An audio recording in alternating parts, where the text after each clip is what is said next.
The counterterrorism cooperation the United States has with Pakistan is critically important throughout the region. We do not have permanent military bases the way we do in the Middle East right now to be launching and doing activities in Afghanistan and elsewhere. ISIS has clearly moved outside of just the Syria-Iraq territory, and in fact, as we make gains against them militarily there, they are spreading and trying to wreak terror in parts of Europe. And what they're taking advantage of is essentially a terrible storm of factors.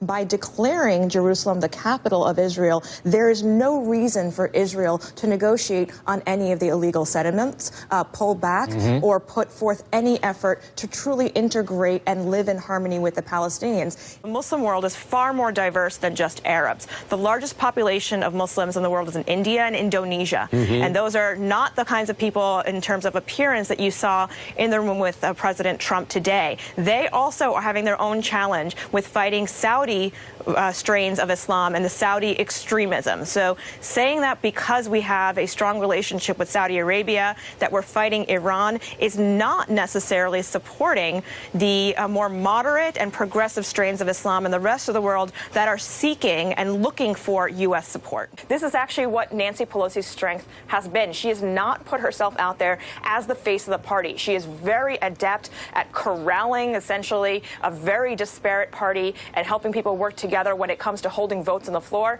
Fundraising, phenomenal. That's what she has seen and done in her role as Democratic leader. She has not put herself out there as the face of the Democratic Party because she understands these nuances. In fact, well, you can accuse the Obama administration of overthinking the engagement in Syria. And the problem now we have with Donald Trump is there seems to be no thinking about what the goal is in Syria.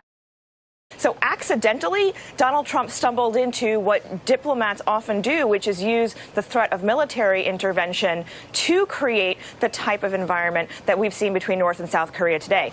In a business context, you have mechanisms for removing people for HR violations. And even then, when we've seen it's a more direct chain of command, that it takes several women, several accusations, and an understanding that this person has generally been a bad person in order for them to get fired. So that threshold seems to be even higher for politicians.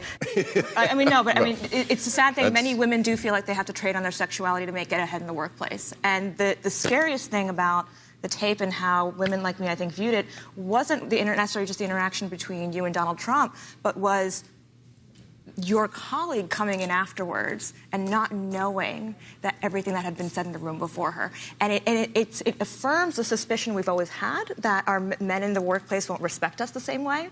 And I think the easiest, honestly, solution to that is for when people are in a room where everybody looks like you, and somebody says something racist or sexist, to have that social courage to say that's not okay, right?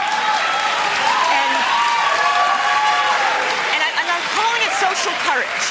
I'm calling it social courage for a reason, because that is more difficult than joining a rally of 20,000 people who think exactly like you. There you go. Right? And because those are the rooms where that change really needs to happen, and that's something that every man can do on behalf of your daughters, your mothers, your friends, and your sisters. But I agree with that. Thank you. I have three daughters, And 13, you spoke 17, beautifully and about 19. that.